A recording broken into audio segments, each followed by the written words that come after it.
এইবার আমাদের টপিক হচ্ছে লস অফ বায়োডাইভার্সিটি। দেখো, পৃথিবীতে মানুষ আসার পর থেকে নতুন কোনো স্পিসিস তৈরি তো হয়ইনি, স্পিসিয়েশন তো হয়ইনি, বরং প্রচুর প্রচুর প্রচুর সংখ্যক স্পিসিস তারা কিন্তু পৃথিবী থেকে চিরতরে নিশ্চিহ্ন হয়ে গিয়েছে। এবং প্রতিনিয়ত প্রতি বছর এই পৃথিবী থেকে যে কত স্পিসিস নিশ্চিহ্ন হয়ে যাচ্ছে সেই লিস্ট একটা আন্তর্জাতিক সংস্থা আমাদেরকে দিয়ে চলেছে, এবং আমাদেরকে প্রতিনিয়ত মনে করিয়ে দিচ্ছে যে আমরা পৃথিবীর কি সাংঘাতিক রকমের ক্ষতি করে চলেছি। সেই সংস্থার নাম হচ্ছে আইইউসিএন। আইইউসিএন এর ফুল ফর্ম তোমরা নিশ্চয়ই জানো। যদি জানো তাহলে কমেন্টে লেখো দেখি। এই প্রশ্নটা কিন্তু আইইউসিএন এর ফুল ফর্ম তোমাদের অনেকেরই আসে এবং ভবিষ্যতেও আসবে, খুব ইম্পর্টেন্ট প্রশ্ন। একটা শব্দ তোমরা আরেকটা শুনেছো, সেটা হচ্ছে রেড ডাটা বুক। এই রেড ডাটা বুক হচ্ছে আইইউসিএন কর্তৃপক্ষ তারা প্রকাশ করেন যে পৃথিবী থেকে কত সংখ্যক স্পিসিস একটা নির্দিষ্ট সময়ে তারা এক্সটিংক্ট হয়ে গেল, সেই সংখ্যাটা তারা, সেই পরিসংখ্যানটা তারা প্রকাশ করেন। এবং এই রেড ডাটা বুকের যে নাম, যে লিস্টে যে নামগুলো থাকে স্পিসিসের, তারা হচ্ছে, তাদেরকে বলা হয় রেড ডাটা লিস্ট। যেমন 2004-এর রেড ডাটা লিস্ট অনুযায়ী 784টা স্পিসিস, 784 খানা স্পিসিস পৃথিবী থেকে চিরতরে এক্সটিংক্ট করে গিয়েছে। এবং মানে 2004 সালের পরিসংখ্যান বলছি, মানে আজ 2026 সালে দাঁড়িয়ে তো বুঝতেই পারছো মিনিমাম 20 বছর তো গিয়েছে। তো বিগত এই 20 বছরের সময়ে 27 খানা স্পিসিস আরো এক্সটিংক্ট হয়ে গিয়েছে। ওই লিস্টে তাদের নামও জুড়ে গিয়েছে, তারাও পৃথিবী থেকে চিরতরে বিপন্ন হয়ে গিয়েছে। বিপন্ন তো অনেক দূরের কথা, নিশ্চিহ্ন হয়ে গিয়েছে। দেখো, এবার এইরকম কিছু স্পিসিসের লিস্ট আমরা এবার একটু দেখে রাখবো। এই উদাহরণগুলো আমাদেরকে জেনে রাখতে হবে, যাদেরকে আমরা চিরতরে হারিয়েছি স্পিসিস পৃথিবী থেকে। যেমন হচ্ছে এক্সাম্পল অফ এক্সটিংশনের মধ্যে পাওয়া যাচ্ছে কোয়াগা। এই প্রাণীটাকে বলা হচ্ছে কোয়াগা। তাকে আফ্রিকাতে পাওয়া যেত, এখন আর নেই, চিরতরে পৃথিবী থেকে হারিয়ে ফেলেছি। ডোডো পাখি, ডোডো বার্ড, ফ্লাইটলেস বার্ড, মরিশাসে পাওয়া যেত তাকে। এই যে এই রকম দেখতে হয়। তারপর থাইলাসিন বলে একজন প্রাণী ছিল, খুব সুন্দর দেখতে, মানে একটু অদ্ভুত দর্শন। এই যে এই প্রাণীটার নাম হচ্ছে থাইলাসিন। একে কিন্তু অস্ট্রেলিয়াতে পাওয়া যেত, কিন্তু এখন আর ইনি অস্ট্রেলিয়াতে নেই, সারা পৃথিবী থেকে উনি নিশ্চিহ্ন হয়ে গিয়েছেন। এরপরে স্টেলার সি কাউ, রাশিয়ার আশেপাশে পাওয়া যেত, তাকেও আর পাওয়া যায় না। আমরা এখন যে বাঘ দেখি সারা পৃথিবীতে, এই যে টাইগার গুলোকে আমরা দেখতে পাচ্ছি, এরা প্রত্যেকেই কিন্তু রয়্যাল বেঙ্গল টাইগার। টাইগারের অনেকগুলো, প্রায় 8 থেকে 9 খানা সাবস্পিসিস ছিল, তাদের মধ্যে এখন মাত্র একটাই বেঁচে আছে, that is royal Bengal tiger. বাকি সমস্ত সাবস্পিসিস তারা এক্সটিংক্ট হয়ে গেছে। যেমন জাভান টাইগার, ক্যাসপিয়ান টাইগার, বালি টাইগার, এরা সবাই কিন্তু এক্সটিংক্ট হয়ে গেছে। এই মুহূর্তে পৃথিবীতে যে প্রাণীরা বেঁচে আছে তাদের মধ্যে থ্রেট অফ এক্সটিংশন কি কন্ডিশনে রয়েছে, অ্যাম্ফিবিয়ানসদের 32% তাদের এক্সটিংক্ট হয়ে যাওয়ার চান্স আছে বা থ্রেট রয়েছে, যে কোনো দিন সেটা হয়ে যেতে পারে আগামী কয়েক বছরের মধ্যে, যেভাবে পৃথিবীতে আমরা পলিউশন করে চলেছি। জিমনোস্পার্ম প্ল্যান্টদের মধ্যে 31%, ম্যামলসদের মধ্যে 23%, ভাবা যায়, বার্ডস এর মধ্যে 12%। এবার কজ অফ এক্সটিংশন কি কি জিনিসের জন্য পৃথিবীতে সমস্ত প্রাণীরা হারিয়ে যাচ্ছে, কয়েকটা কজ অফ এক্সটিংশন দেখে নি। প্রথমত অ্যাস্টেরয়েড স্ট্রাইক, যে আগেকার দিনে হয়েছিল, যে ডাইনোসররা সেই উল্কা এসে পড়লো, তার জন্য তারা সব মারা গেল, মাস এক্সটিংশন হয়েছিল, এরকম একটা থিওরি পাওয়া যায় অ্যাস্টেরয়েড স্ট্রাইকে। দ্বিতীয়ত হচ্ছে এখন যেটা হামেশাই হচ্ছে, লস অফ হ্যাবিটাট। আমরা বন জঙ্গল সব কেটে সেখানে কারখানা বাড়াচ্ছি, রীতিমতো পাহাড় পর্বত সেখানে ভেঙে উড়িয়ে দিচ্ছি, যে পাহাড়ের উপরে সবুজ জঙ্গলের গালিচা পাতা ছিল, সেই সমস্ত ইকোসিস্টেমকে আমরা ধূলিসাৎ করে ফেলছি লস অফ হ্যাবিটাটের জন্য। কিন্তু প্রচুর প্রাণী প্রতিনিয়ত পৃথিবী থেকে নিশ্চিহ্ন হয়ে যাচ্ছে। এই নিশ্চিহ্ন হয়ে যাচ্ছে আরো একটা কারণে, সেটা হচ্ছে ইনভেসিভ স্পিসিস এর জন্য। তোমাদের একটু আগেই বলেছিলাম কয়েকটা আহ, আগের একটা সেশনে ইনভেসিভ স্পিসিস এর কথা। ল্যাক অফ ফুড, প্রাইমারি প্রডিউসারকে আমরা যদি মেরে ফেলি, তো তাহলে ইকোসিস্টেমে ফুড প্রোডাকশন প্রপারলি হচ্ছে না, তাতে তারা মারা যাচ্ছে। পলিউশন, আমাদের জানো যে গ্যাঞ্জেটিক ডলফিন, এরা তো প্রায় মানে এক্সটিংক্ট হলো বলে এরকম একটা কন্ডিশন। আর গঙ্গায় তারা থাকবে বা কি করে? গঙ্গাতে যে পরিমাণে আমরা পলিউশন ঘটাচ্ছি, ইভেন সমুদ্রের জলেও তোমরা দেখতে পাচ্ছ যে ও প্লাস্টিক পলিউশন একটা খুব সাংঘাতিক জিনিস। হ্যাঁ, মাইলকে মাইল ওশানের উপরে দেখা যাচ্ছে যে শুধু প্লাস্টিকের আস্তরণ, এত প্লাস্টিক জমেছে। অনেকে এরকমও বলছে যে সেই সমস্ত প্লাস্টিক গুলোকে একসঙ্গে পাইল করে হয়তো আরো একটা মহাদেশ তৈরি করে ফেলা সম্ভব। আমরা এই স্থলভাগ থেকে এত প্লাস্টিক, এত আবর্জনা সমুদ্রের জলে নিক্ষেপ করি তার জন্যে। তাহলে এটা গেল সেই বিষয়টা। এরপর দেখো, মানুষজন আমরা শিকার চালিয়ে যাচ্ছি, হিউম্যান প্রিডেশন সেসব তো চলেছে, বিভিন্ন ডিজিজ হচ্ছে ওদের মধ্যে। যেসব প্রাণীরা আমাদের এই পরিবর্তনশীল পরিবেশে মানিয়ে নিতে পারছে না, বেটার অ্যাডাপ্টেশন করতে পারছে না, তারা মারা যাচ্ছে ক্লাইমেট চেঞ্জের জন্য। তোমরা জানো যে মেরু ভল্লুক, তাদের কি অবস্থা। হ্যাঁ, বা ডলফিনরা, বা তোমার হচ্ছে পেঙ্গুইনস, তাদের অবস্থা গ্লোবাল ওয়ার্মিং এর চোটে দিনে দিনে খারাপ হচ্ছে। এবং ল্যাক অফ জেনেটিক ডাইভার্সিটি, এইগুলো মূলত আমাদের কজ অফ এক্সটিংশন ছিল। এরপরে আমরা দেখে নেব পৃথিবীতে এখনো পর্যন্ত কি কি মাস এক্সটিংশন হয়েছে, বা মাস এক্সটিংশন জিনিসটা কি। দেখো, মাস এক্সটিংশন মানে এমন একখানা ইভেন্ট যেটা ধরো বেশ কয়েকশো কয়েক হাজার বছর ধরে চললো, এবং যার ফলে পৃথিবীর প্রায় একটা হিউজ অ্যামাউন্ট অফ স্পিসিস সমগ্র পৃথিবী জুড়ে নিশ্চিহ্ন হয়ে গেল। ভাবতে পারছো, গোটা পৃথিবীর যদি 70% স্পিসিস, 80% স্পিসিস এক লগমায় নিশ্চিহ্ন হয়ে গেল। কোনো একটা স্পিসিস নয়, গোটা পৃথিবীর যত রকমের স্পিসিস আছে। ভাবতে পারছো কি সাংঘাতিক ব্যাপার। এই রকম ঘটনা পৃথিবীতে ইতিমধ্যে 5 বার ঘটেছে, এবং এই বিগত 5 বার যে মাস এক্সটিংশন হয়েছে, এটাকে আমরা কিন্তু পৃথিবীরই এই যে লাইফের জার্নিরই একটা পার্ট বলে ধরতে পারি। একটা করে মাস এক্সটিংশন হচ্ছে, একটা হিউজ অ্যামাউন্ট অফ স্পিসিস তারা পৃথিবী থেকে নিশ্চিহ্ন হয়ে যাচ্ছে, এবং বাকি যে স্পিসিস গুলো এতদিন রিসেসিভ কন্ডিশনে ছিল, তারা আস্তে আস্তে ফ্লারিশ করলো, আরো স্পিসিয়েশন হলো। এই ঘটনা আমরা প্রত্যক্ষ করেছি। সেটা তোমরা জুরাসিক ওয়ার্ল্ডের ক্ষেত্রেও দেখেছো, বা তার পরবর্তী ক্ষেত্রেও দেখেছো। প্রতিবার এই ঘটনা আমরা দেখেছি। এবং সব থেকে বড় কথা, তোমরা শুনলে হয়তো অবাক হয়ে যাবে, 5টা মাস এক্সটিংশনের মধ্যে সিক্সথ মাস এক্সটিংশন এই মুহূর্তে পৃথিবীতে ঘটছে। আমরা সিক্সথ মাস এক্সটিংশনের মধ্যেই জন্ম নিয়েছি, এবং হয়তো এই সিক্সথ মাস এক্সটিংশন, হয়তো না, ডেফিনেটলি সিক্সথ মাস এক্সটিংশনের মধ্যেই মারা যাব। আমরা এই মাস এক্সটিংশনেরই বিভিন্ন প্রভাব চারিদিকে লক্ষ্য করছি। ভয়াবহ রকমের ক্লাইমেট চেঞ্জ, এনভায়রনমেন্টের একটা অদ্ভুত বদল ঘটছে, গ্লোবাল ওয়ার্মিং, ভয়াবহ রকমের পলিউশন, বাতাস এতটা পরিমাণ বিষাক্ত হয়ে যাচ্ছে যা আমরা আগে কখনো ভাবতে পারিনি, জল বিষাক্ত হয়ে যাচ্ছে, প্রতিনিয়ত প্রচুর সংখ্যক স্পিসিস তারা কিন্তু পৃথিবী থেকে নিশ্চিহ্ন হয়ে যাচ্ছে। এই সব কিছু দর্শায় যে আমরা একটা মাস এক্সটিংশনের মধ্যে রয়েছি, সেই প্রসেসটা চলছে। এইবার সেটা বড় সমস্যা নয়, কারণ মাস এক্সটিংশন আগেও হয়েছে এবং ভবিষ্যতেও হবে।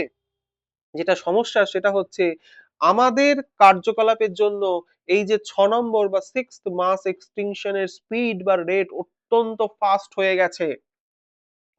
এতটাই ফাস্ট যে আগামী এইভাবে যদি চলতে থাকে, তাহলে আগামী 50 বছরের মধ্যে 50% অফ দ্য অর্গানিজম পৃথিবী থেকে নিশ্চিহ্ন হয়ে যেতে বাধ্য। যেটা হওয়ার কথা ছিল আরো দেরি করে। মানে কিরকম, যে ধরো এরকম ব্যাপার ছিল যে 500 বছরে 10টা করে স্পিসিস এক্সটিংক্ট হতে থাকবে, এইভাবে এই রেটে এক্সটিংশন চলবে। সেটা না হয়ে আমাদের এখন কি হচ্ছে, 50 বছরে, 500 তো অনেক দূরের কথা, 50 বছরের মধ্যে হয়তো দেখা যাচ্ছে 100টা স্পিসিস এক্সটিংক্ট হয়ে যাচ্ছে। মানে আমরা রেটটাকে এতটা ফাস্ট করে দিয়েছি। তাহলে সেটাই হচ্ছে আমাদের সব থেকে বড় চিন্তার কারণ, যেটা আমাদেরকে সামলাতে হবে। এবার এবার এই যে স্পিসিস এক্সটিংশন, সেই স্পিসিস এক্সটিংশনের ফলে কি হচ্ছে না, প্রাইমারি প্রোডাকশন তোমার কমে যাচ্ছে, ইকোসিস্টেম আরো ভালনারেবল হয়ে যাচ্ছে ফরেন ইনভেশনের কাছে। হ্যাঁ, তোমার বিভিন্ন ডিজিজ সাইকেল বেড়ে যাচ্ছে, মহামারী বেড়ে যাচ্ছে। এই তো কিছুদিন আগেই তোমরা দেখলে যে কোভিড থেকে আমরা উঠে এলাম, এখন নানা রকম ভাইরাস পৃথিবীর চারিদিকে থাবা হানছে। যেমন ইবোলার কথা আমরা শুনেছি, আমাদের এখানে নিপার কথা আমরা শুনছি, নিপা ভাইরাস। তো এরকম নানা রকম সমস্যা, ন্যাচারাল ক্যালামিটিস এর আমরা সম্মুখীন হতে থাকবো, হতে চলেছি, এবং হচ্ছিও। এই সব কিছুই কিন্তু আমাদের এই মাস এক্সটিংশন যে চলছে সেটাকেই দর্শায়। কিন্তু তাও আমরা মানুষেরা সেটা থেকে শিক্ষা নিচ্ছি না। আমরা যেরকম ভাবে আগেও পৃথিবীকে পলিউটেড করেছি, আগামীতেও সেইভাবেই পলিউটেড করে চলেছি। আমরা আমাদের অভ্যাসের, আমরা আমাদের বদভ্যাসের কোনো রকম পরিবর্তন আনছি না। এইবার আইইউসিএন লিস্টের কিছু ট্যাগ হয়, এই ট্যাগ গুলো বলার আগে আমি একটু মাস এক্সটিংশন নিয়ে কথা বলে নিই। যেমন ধরো, পৃথিবীর যে প্রথম মাস এক্সটিংশন হয়েছিল আজ থেকে 440 মিলিয়ন বছর আগে, এবং সেক্ষেত্রে প্রায় 86% স্পিসিস পৃথিবী থেকে নিশ্চিহ্ন হয়ে গিয়েছিল, এবং তার আগে পর্যন্ত গোটা পৃথিবী ছিল বায়ুমণ্ডলে কার্বন ডাই অক্সাইড বেশি থাকতো। এই সময় থেকে একটা শিফটিং হলো, ফটোসিনথেসিস আবিষ্কৃত, মানে ফটোসিনথেসিস প্রথম ইন্ট্রোডিউস হলো আমাদের নেচারে, এবং সেখানে গ্রিন প্ল্যান্টসরা তারা ফটোসিনথেসিসের মাধ্যমে অক্সিজেন বাড়িয়ে দিল, এবং সারা পরিবেশে অক্সিজেন বাড়তে আরম্ভ করলো। এতে ইনিশিয়ালি প্রচুর প্রাণীর সমস্যা হয়েছিল, যদিও পরবর্তীকালে সেই ব্যাপারটাকে প্রাণীরা অ্যাডাপ্ট করে নিলেন, এবং আজকের আমাদের এই পৃথিবী জন্ম নিল। তাহলে এই ক্ষেত্রে কিন্তু এই যে অর্ডোভিয়ান সিলারিয়ান এক্সটিংশনের ক্ষেত্রে 86% প্রাণীর মৃত্যু হয়েছিল সারা পৃথিবী জুড়ে, এবং যেখানে অক্সিজেন কার্বন ডাই অক্সাইড গ্যাসের একটা শিফটিং আমরা বায়ুমণ্ডলে দেখতে পেয়েছিলাম সেই সময়ে। এবার লেট ডেভোনিয়ান যুগে আরো একটা এক্সটিংশন হয়েছিল, সেকেন্ড মাস এক্সটিংশন যেটাকে বলছি, 365 মিলিয়ন বছর আগে, 365 মিলিয়ন ইয়ার্স এগো, এবং এই ক্ষেত্রে দেখা যাচ্ছে 75% স্পিসিস লস হয়েছে। তারপরে পৃথিবীর সব থেকে ডেডলিয়েস্ট মাস এক্সটিংশন হয়েছিল, দ্য থার্ড মাস এক্সটিংশন, যেটা হয়েছিল আজ থেকে 252 মিলিয়ন ইয়ার্স এগো, এবং এই ডেডলিয়েস্ট মাস এক্সটিংশনে 96% স্পিসিস লস্ট হয়েছিল।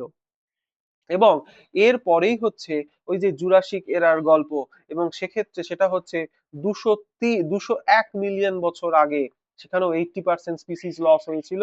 এবং তারপরে ক্রিটেসিয়াস যুগের গল্প, যেখানে আমরা দেখছি পৃথিবীর সমস্ত ডাইনোসর হাওয়া হয়ে গেল, তো সেটা হয়েছিল 66 মিলিয়ন ইয়ার এগো। এবং তার পরবর্তীকালে এখানেও কিন্তু 60 to 76% স্পিসিস লস হয়েছিল।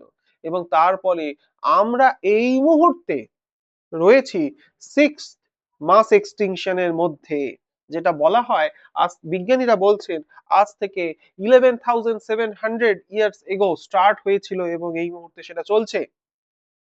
দেখো কি লেখা আছে, বলছে may already be happening, the next mass extinction may already be happening, the current extinction rate is at least 1,000 times greater than the normal extinction rate. পৃথিবীতে এর আগেও পাঁচটা এক্সটিংশন হয়েছে, মাস এক্সটিংশন, কিন্তু এত দ্রুততার সাথে কোনোদিন হয়নি।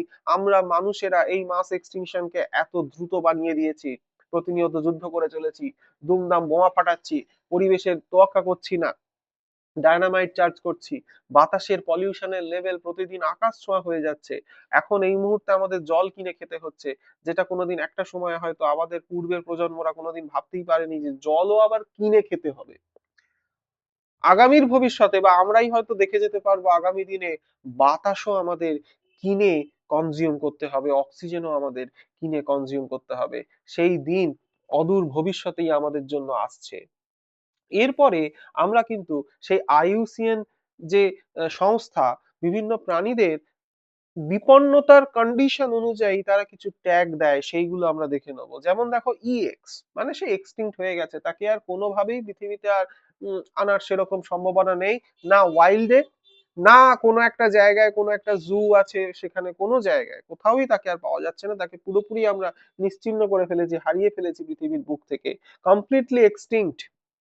দ্বিতীয় হচ্ছে এক্সটিংশন ইন ওয়াইল্ড, ইডব্লিউ, যেটা এক্সটিংশন ইন ওয়াইল্ড মানে কি, সে হয়তো পৃথিবীর প্রাকৃতিক পরিবেশে সে হয়তো নেই, কিন্তু কোনো একটা জুতে, কোনো একটা জায়গায় তাকে হয়তো এখনো বাঁচিয়ে রাখা গিয়েছে। তাকে এখন এক্সিটু কনজারভেশনের মাধ্যমে, তোমরা শুনেছো in situ and ex situ conservation, ex situ কনজারভেশনের মাধ্যমে সেই স্পিসিসটাকে হয়তো বাঁচিয়ে রাখা রয়েছে। এরপরে হচ্ছে এই যে ট্যাগ গুলো, এই তিনটেই হচ্ছে থ্রেটেন্ড ট্যাগের আন্ডারে পড়ে, এরা তিনজনেই কিন্তু থ্রেটেন্ড। তাহলে সব থেকে বেশি থ্রেটেন্ড যে, তাকে বলা হচ্ছে ক্রিটিক্যালি এন্ডেঞ্জার্ড। এই যে সিয়ার, এই সিয়ার হচ্ছে ক্রিটিক্যালি এন্ডেঞ্জার্ড। এ হচ্ছে facing extremely high risk of extinction in the wild, extremely high রিস্কে রয়েছে, যে কোনো দিন সে পৃথিবী থেকে নিশ্চিহ্ন হয়ে যাবে, মানে ওয়াইল্ড থেকে। ঠিক এর থেকে একটু বেটার কন্ডিশনে যে আছে তাকে বলা হবে EN, that is endangered, facing definitely high risk. এবং তারপরে আছে ভালনারেবল, এও ডেফিনেটলি রিস্কে আছে, কিন্তু এন্ডেঞ্জার্ড এর থেকে একটু বেটার কন্ডিশনে আছে, ভালনারেবল। এইভাবে তিনটে স্টেপে আমরা থ্রেটেন্ড স্পিসিসদেরকে সাজিয়েছি। এরপর চলে এসো যে এনটি। এটা হচ্ছে, এনটি হচ্ছে নিয়ার থ্রেটেন্ড, মানে এখনো পর্যন্ত থ্রেটেন্ড ট্যাগের মধ্যে তাকে নিয়ে আসার কথা ভাবা হয়নি বা আনার মতো পরিস্থিতি হয়নি, কিন্তু যেভাবে চলছে হয়তো অদূর ভবিষ্যতে থ্রেটেন্ড ট্যাগ সে পেয়ে যেতে পারে। এরা হচ্ছে নিয়ার থ্রেটেন্ড, এনটি। আর এর পরে হচ্ছে আমাদের চারিপাশে এত মানুষ, মানুষের মানে দেখে মনে হচ্ছে না যে কোথাও এদের সংখ্যা কোনোদিনও কমতে পারে, যা দেখে মনে হচ্ছে এদের জন্যই বা আমাদের জন্যই পৃথিবীর অন্যান্য প্রাণীদের সংখ্যা কমছে এবং পৃথিবীও ধ্বংস হতে চলেছে। তাহলে মানুষজন least concern, jokes apart, but অন্যান্য অনেক স্পিসিস যেমন কাক, শালিক, বক, চারিপাশে যাদেরকে প্রচুর পরিমাণে দেখছো, এদেরকে আমরা লিস্ট কনসার্ন এই ট্যাগের মধ্যে রেখেছি। তাহলে এইভাবে কিন্তু আমরা প্রত্যেকটা স্পিসিসকে সাজিয়েছি তার কন্ডিশন অনুযায়ী, স্পিসিসে মানে পৃথিবীতে সে কত পরিমাণে রয়েছে, কি কন্ডিশনে রয়েছে। এইবার রিজন অফ এক্সটিংশনটা আমরা একটু দেখে নেবো যে কি কারণে এত এক্সটিংশন হচ্ছে। প্রথমত হচ্ছে হ্যাবিট্যাট ফ্র্যাগমেন্টেশন। একটা বড় জঙ্গল ছিল, মাঝখান থেকে কেটে রাস্তা বানিয়ে ফেললাম, মাঝখান থেকে কেটে রেল লাইন বানিয়ে ফেললাম। প্রথমত তো কিছু বন্য প্রাণী তারা নিজেরাই বুঝে উঠতে পারলো না যে কি হলো, তাদের ঘরের এক প্রান্ত থেকে আরেক প্রান্তে তারা যেতে গিয়ে মাঝখানে প্রতিনিয়ত রেলে কাটা পড়ে চলেছে। হাতিদের ক্ষেত্রে প্রচুর এটা হয়। আমরা দেখছি এলিফ্যান্ট করিডোরের মাঝখান থেকে আমরা হাইওয়ে বানিয়ে দিচ্ছি, আমরা এলিফ্যান্ট করিডোরের মাঝখান থেকে আমরা রেল লাইন বানিয়ে ফেলছি এবং প্রচুর প্রাণী তাতে মারা যাচ্ছে। দ্বিতীয়ত দেখো, একটা এরকম বড় হ্যাবিট্যাট ছিল, সেটাকে মাঝখান থেকে রাস্তা টাস্তা বানিয়ে মাঝখানে অন্য কিছু জিনিসপত্র বানিয়ে তাদেরকে এরকম ছোট ছোট ছোট ছোট ছোট ছোট ফ্র্যাগমেন্টে ভাগ করে দিয়েছি। এতে কিন্তু এই যে হ্যাবিট্যাট ফ্র্যাগমেন্টেশনের ফলে প্রচুর প্রাণী তারা কিন্তু ধীরে ধীরে নিশ্চিহ্ন হয়ে যাচ্ছে। ডিফরেস্টেশন, জঙ্গল টঙ্গল আমরা কেটে উড়িয়ে ফেলছি প্রথম প্রাথমিকভাবে কাল্টিভেশনের জন্য, যে আমরা ক্ষেত খামার তৈরি করব। দ্বিতীয়ত হচ্ছে খাদ্যের জন্য, ফুডার হিসেবে। আর দেখো মানুষের সংখ্যা যে হারে বাড়ছে, এই হিউজ অ্যামাউন্ট অফ পপুলেশনের মুখে খাবার তুলে দেওয়ার জন্য প্রচুর পরিমাণে ফুড আমাদের প্রয়োজন। সুতরাং আমরা কি করে চলেছি, প্রতিনিয়ত জঙ্গল সাফ করে চলেছি, সেইখানে নতুন করে আমরা ক্ষেত মানে ফার্মিং ল্যান্ড তৈরি করে ফেলছি। যেমন আমাজন রেন ফরেস্ট আগে যেটা 14% ছিল পৃথিবীর, আজকে সেটা 6%-এ এসে ঠেকেছে। তোমার এটা শুনে মনে হতে পারে যে অ্যামাজনের জায়গায় রয়েছে, তাতে তো আমার কোনো সমস্যা নেই, কিন্তু তুমি ভুলে যেও না এই অ্যামাজন রেন ফরেস্টই সারা পৃথিবীর এই যে হিউজ অ্যামাউন্ট অক্সিজেনের প্রোডাকশন, তার একটা বড় পার্সেন্টেজ ওই অ্যামাজন রেন ফরেস্টই করে। অদূর ভবিষ্যতে অ্যামাজন রেন ফরেস্ট যদি নিশ্চিহ্ন হয়ে যায়, আমাদের প্রত্যেকেরই শ্বাস বায়ুর রাদার অক্সিজেনের কিন্তু অভাব ঘটবে। এবার দেখা যাক 2 নম্বর পয়েন্ট হচ্ছে ওভার এক্সপ্লয়টেশন। আমরা মানুষেরা, আমরা সায়েন্সকে কাজে লাগিয়ে নেচারের অনেক কিছুকে চেঞ্জ করার চেষ্টা করি মানুষের কল্যাণে, এবং আমরা সেই ক্ষেত্রে অনেক সময় আমাদের যখন চাহিদার তুলনায় লোভটা বেড়ে যায়, when need became greed, তখনই হয় সমস্যাটা। কিরকম? যেমন দেখো প্যাসেঞ্জার পিজিএন বা স্টেলার শিকাও, তাদেরকে আমরা আমাদের নিজেদের কাজে লাগিয়ে আজকে পৃথিবী থেকেই নিশ্চিহ্ন করে ফেলেছি, মেরেই ফেলেছি। প্রচুর মেরিন ফিশ আছে যাদেরকে আমরা আমাদের প্রয়োজনে কনজিউম করেছি, করে আজকে পৃথিবী থেকেই নিশ্চিহ্ন করে ফেলেছি। এই যে দেখো, এই যে তোমার যেটাকে আমরা বলছি প্যাসেঞ্জার পিজিএন, এই প্যাসেঞ্জার পিজিএন আজকে কিন্তু পৃথিবীতে আর নেই, সেটা কিন্তু আমাদেরই ওভার এক্সপ্লয়টেশনের জন্য। নাইল পার্চ বলে একটা মাছ ছিল, এই যে মাছটা দেখতে পাচ্ছ খুব বড় সড়ো দেখতে, তো এটাকে দেখে আমরা আনন্দ পাবো, ট্যুরিজম বাড়বে ইত্যাদি ভেবে চিন্তে আমরা ভিক্টোরিয়া লেকে এই মাছটাকে ইন্ট্রোডিউস করেছিলাম। কিন্তু ভিক্টোরিয়া লেকে প্রচুর পরিমাণে সিক্লিড প্রজাতির মাছ থাকে, এটাকে দেখবে অনেকে অ্যাকুরিয়ামেও করে, হলুদ, লাল, পিঙ্ক, হ্যাঁ, দেখতে অনেকটা ওই কই মাছের মতো, কিন্তু নানা রকম সুন্দর কালার হয়। তো এই মাছগুলোর প্রায় 200 খানা প্রজাতি এই যে নাইল পার্চ, এই মাছটা ধ্বংস করে ফেলেছিল। দোষটা কিন্তু এই মাছের নয়, দোষটা আমাদের, যারা আমরা অবিবেচকের মতো না ভেবে চিন্তে ওকে তুলে এনে ভিক্টোরিয়া লেকে এনে বসিয়ে দিয়েছিলাম। তাহলে ইনভেসিভ স্পিসিস, সেটা একটা ক্ষতি করে।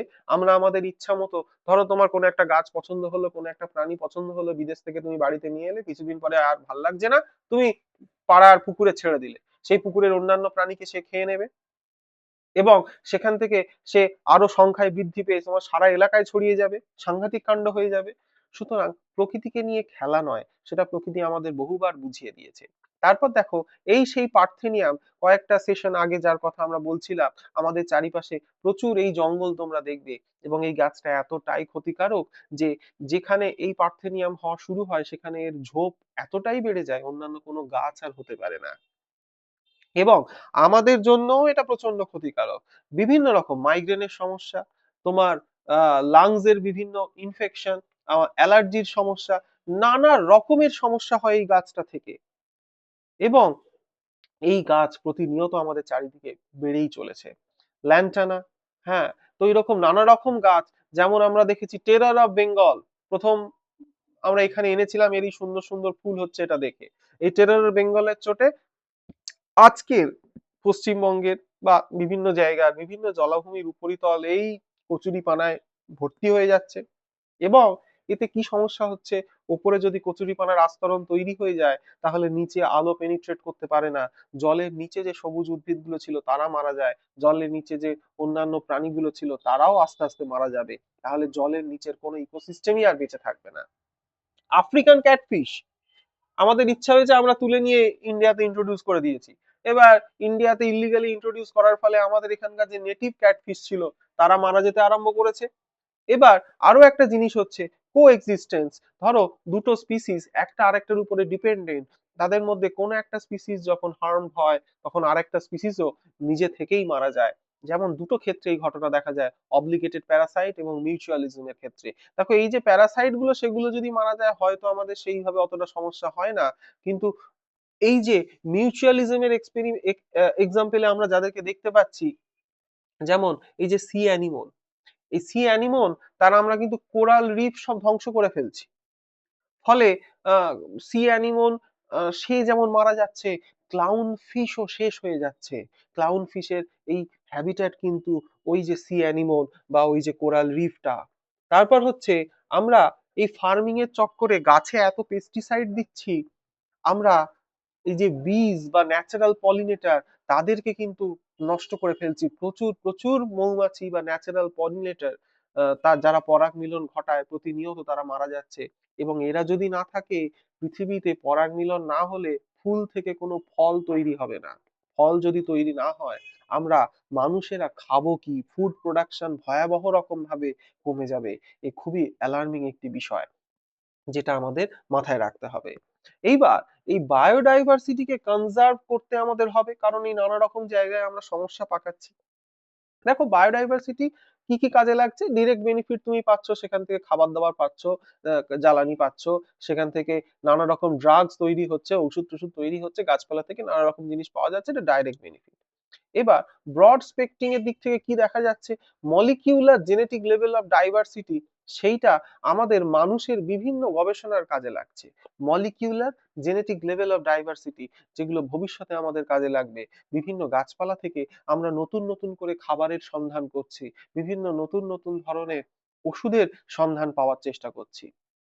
এটা হচ্ছে ব্রডলি যে ইউটিলাইজেশন, ইনডাইরেক্ট বেনিফিট তার জায়গায় দেখা যাচ্ছে। সেখানে দেখা যাচ্ছে আমরা অক্সিজেন প্রচুর পাচ্ছি। আচ্ছা তুমি ভেবে দেখেছো যে আমাদেরকে প্রতিনিয়ত এই যে এত অক্সিজেন আমরা ফ্রিতে পাচ্ছি, আমাদের যদি সারা দিন রাত একটা অক্সিজেন সিলিন্ডার কাঁধে করে নিয়ে বসে থাকতে হতো, কত অক্সিজেন সিলিন্ডার আমাদের লাগতো, আর তার কত খরচ হতো।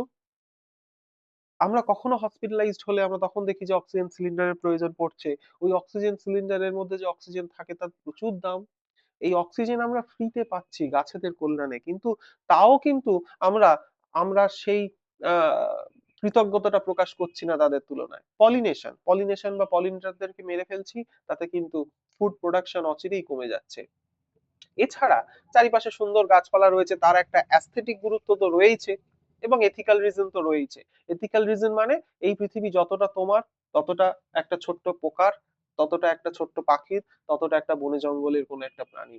তোমার একার এই পৃথিবী নয় বা আমাদের একার এই পৃথিবী নয়। তাহলে এই বায়োডাইভার্সিটিকে আমরা কনজারভেশনের আওতায় কিরকম ভাবে আনার চেষ্টা করছি না, দুটো উপায়। একটা হচ্ছে ইনসিটু, আর একটা হচ্ছে এক্সিটু।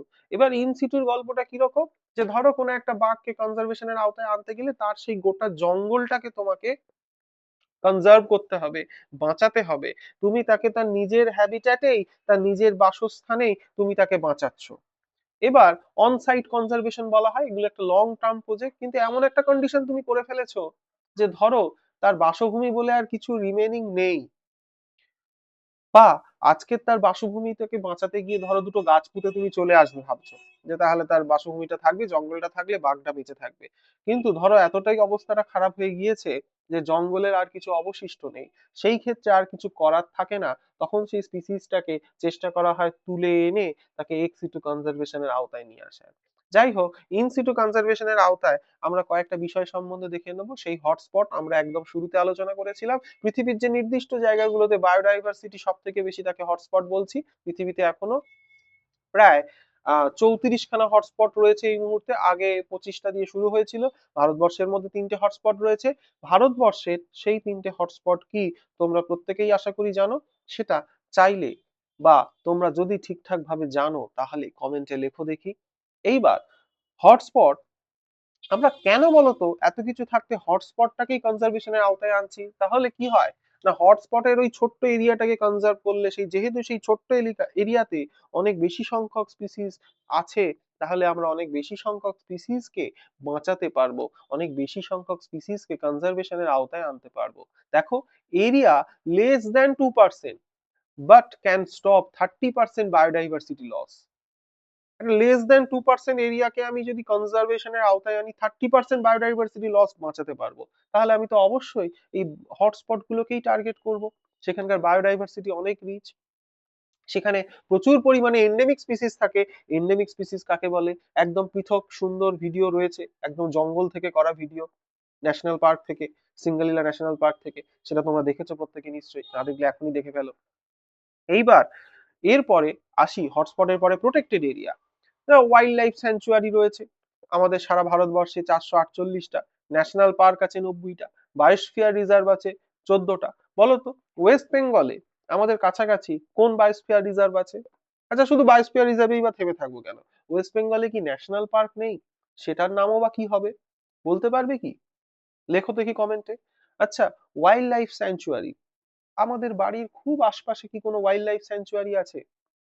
নরেন্দ্রপুরে কি কোনো স্যাংচুয়ারি আছে? সোনারপুর, নরেন্দ্রপুর, এই জায়গাগুলোতে জানলে লিখে ফেলো। এরপরে আসে কিছু কিছু আহ খুব পবিত্র জায়গা, যেটা ইন্ডিয়ান কালচার বা সেখানকার যে কোনো একটা জায়গার আদিবাসীরা সেই জায়গাটাকে খুব পবিত্র মনে করে, বা আমাদের সাউথ ইন্ডিয়াতেও আছে, নর্থ ইস্টেও আছে, কিছু কিছু জঙ্গল আছে, সেই জায়গাগুলো খুবই প্রোটেক্টেড। সেখানকার মানুষ, সেখানকার ট্রাইবালরা সেখানে সেই জায়গাগুলো রক্ষণাবেক্ষণ করে।